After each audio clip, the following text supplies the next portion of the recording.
Hey all, here at OS Reviews. Today we're taking a quick look at the HHO GPods. These are a pair of TWS wireless buds that are unique because they have customizable LED lights baked into the faceplates of them, which can display up to 300,000 different color combinations. And as far as the pair of buds are concerned, they also come with active noise cancellation. They come with 11mm drivers, which are relatively large and even have optional different faceplates that you can pop on as shells onto the buds, as you can see there, to make them even more customized. So this is all about that stylistic process, which makes them more unique, almost like a fashion accessory. Buds are rated at IPX4, meaning they will be sweatproof and rainproof, even though they have those lights integrated on them, which is good. In terms of power, they are rated to last up to 20 hours with the case, or about 5 hours of usage when you are listening to them continuously. So these are decent specs. I wouldn't say it's necessarily an endurance champion, but comparable to the AirPods at least.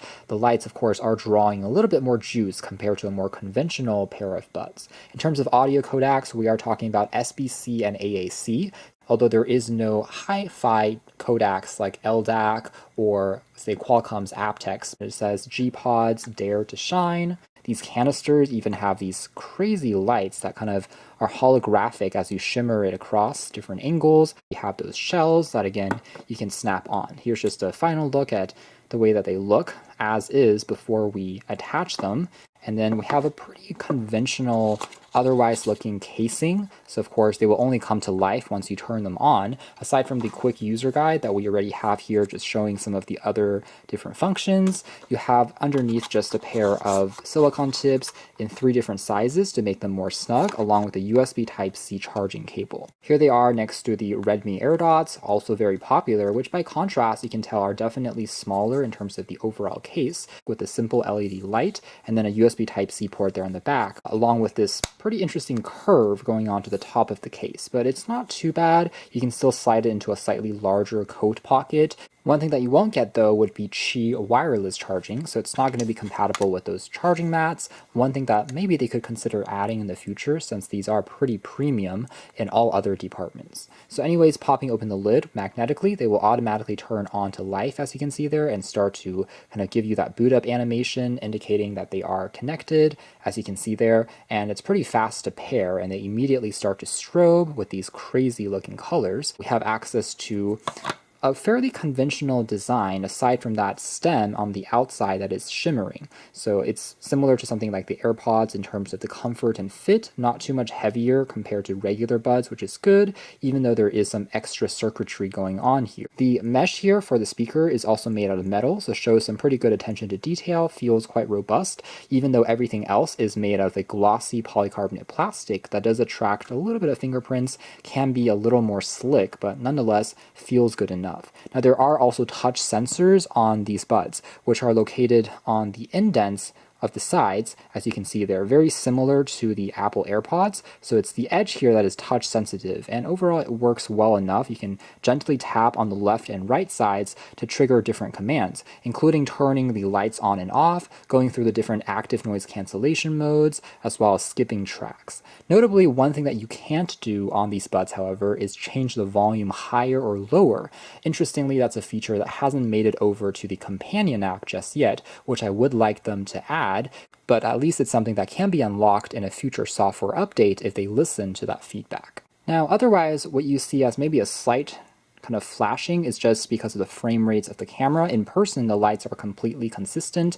These will just attract a little bit more attention, especially if you are, say, at a club, somewhere that is a bit darker, or if you're in a holiday theme, just making things stand out a bit more. Before we take a closer look at the companion app side of things next, I think we should take just a final look at what these are like if I attach some of those modular shells. And these are just made out of a polycarbonate plastic, but have a kind of a natural gradient to them, allowing some light to pass through to make the accents just shine a little bit more. So if we attach them on, they snap on using these small ports at the top and the bottom of the shells. So they're not magnetic, but there is a physical latch that kind of then attaches and locks into place. It fits quite well. It doesn't feel loose or rattle at all, even as you're moving around, which is good.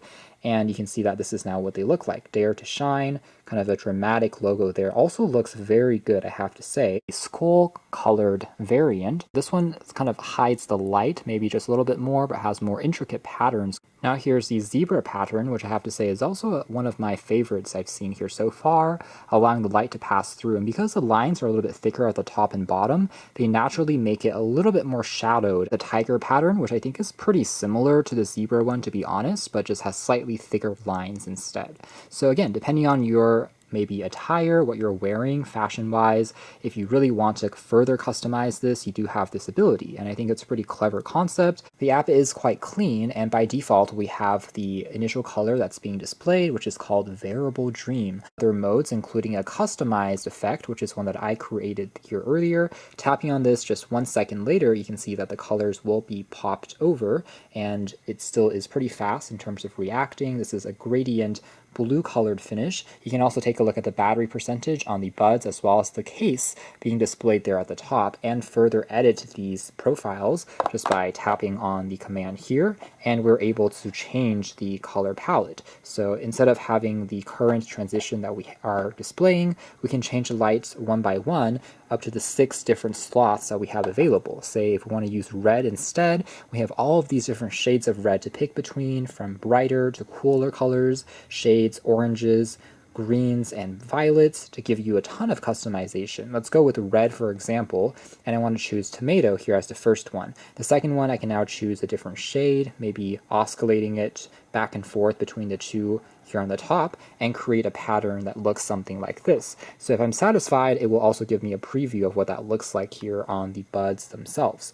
Other ways to customize include using the camera. So this is going to pick up the dominant colors of anything in your surroundings. So let's take a picture of the top of the lids here and tap on OK. So these are very shimmery, kind of texture of blue, slight violet shades, and as it is being analyzed, you'll see that this is now the dominant colors that have been identified and now have been pushed over. This one here called Tokyo Night I also like a lot. It is using the red as well as the white light to give a very dramatic imagery. It's reminiscent of some of the signs on billboards as well as snow that is falling around you. Very cool. This one here called Raging Flames is also just a very dramatic color, slightly more shallow there at the center. One more here called Mysterious Moods. It's more of a purple light that you can also take a look at there. Surreal Dream is more of a violet one that slowly transitions to pink at the bottom. And this will allow us to customize between the current always on mode versus the pulsing mode that will react to the music, as you can see there, like an equalizer that strobes up and down. Just very cool, I have to admit, in terms of how that function works out. You can also try a ripple effect, which will go from the middle outwards and also act as an equalizer to music that you are listening to, which also looks quite cool, I have to admit, especially in darker spaces. Breathing mode is basically getting brighter and dimmer, also reacting to the sound of your music, as well as even the brightness. This is maximum, and then this is the minimum brightness level, so you can change the level of intensity. Toggle between the EQ modes. It comes equipped with a balance mode by default, but there's also one that will emphasize trebles in terms of the highs a little bit more, one that emphasizes bass a bit more, and you can play around with these sound signatures. They do make a slight difference on the audio, which is good, although there is no customized mode where you can tweak the sound curve yourself. That would be nice to have maybe in the future. Now down below we also have the active noise cancellation switch that you can turn on, activate a audio transparency mode, aka ambient mode, and also turn this thing completely off. So that's easy to use, although similarly there is no, say, personalized ANC, nor is there ability to change the granularity of that. However, it does do a fairly respectable job when it comes to canceling out lower frequency sounds. I would say comparable to most mid-range ANC buds. So things like engine sounds, fan noises are repressed quite well. However, higher frequency sounds can still creep in a little bit more. Sony and Bose tend to do a little bit of a better job there, but certainly not bad. Now, under the shell bar, this is more of an advertisement, I'd say, but you are able to preview what different shells might look like once you have them attached onto the buds, and you can then pick up those shells from their shop. So it gets you a little bit of a preview under that particular panel. Now, on the top settings here, we have the ability to change and remap the touch controls. So again, that area you can double tap, triple tap, tap and hold to activate 3 different sets of commands. There's another feature here called Find My GPods, which I think is pretty clever because it also uses lights, which will start to flash in addition to being able to play back a sound at a louder volume so you'll be able to hear them, and you can flash and play the sound at the same time, making them a little easier to locate. Customize the color of calls that are coming in, so if someone is, again, dialing you, you're able to have them flash a certain color to act as a reminder, although this one I think is a little bit maybe not completely useful. Since you'll be wearing them, it's kind of hard to know what they're flashing since they're not vibrating, unless you have them in the case or somewhere on the desk and you see it change colors, and then you can pop them in and then answer the call that way. Now you can also take a look at the in-ear detection, so they can play and pause the music automatically if you wear them versus remove them. Really, aside from all these customizable options, you can also tap on additional color themes, and in here there are even more options to try out, including Halloween themes. There's one that is inspired by the galaxy and sky. Just a lot of these different patterns. It's only showing you a handful by default, but here's even more different options. Mars, static, crossing the future, that just provides different tones and moods, as well as ones that other folks around you have made and uploaded to the web for other folks to use. Now that's great, but at the end of the day, a pair of buds, like any headphones, has to put sound first because that's the most important aspect of any audio product. And luckily, I would say the GPods aren't just a form of fashion over substance, but the sound quality is good enough. I wouldn't say they're necessarily audiophile grade compared to Sony's and Bang & Olufsen's of the world, but it's also going to be cheaper than those, and it gets you sufficient bass when you are listening to pop music that it's quite energetic, has a nice depth to it, doesn't sound too thin, and volume levels are also quite loud, doesn't have any distortion, so if you're turning the volume down, there's no static or hissing. Connectivity also remained quite strong. So that is more or less it as far as our hands-on review of the HHOGene GPods. I like the fact that they're experimenting with something new that we've never seen before, just taking customization to a whole new level. You can check out additional details if interested in links down below. A very unique pair of buds. These are the, again, HHOGene GPods.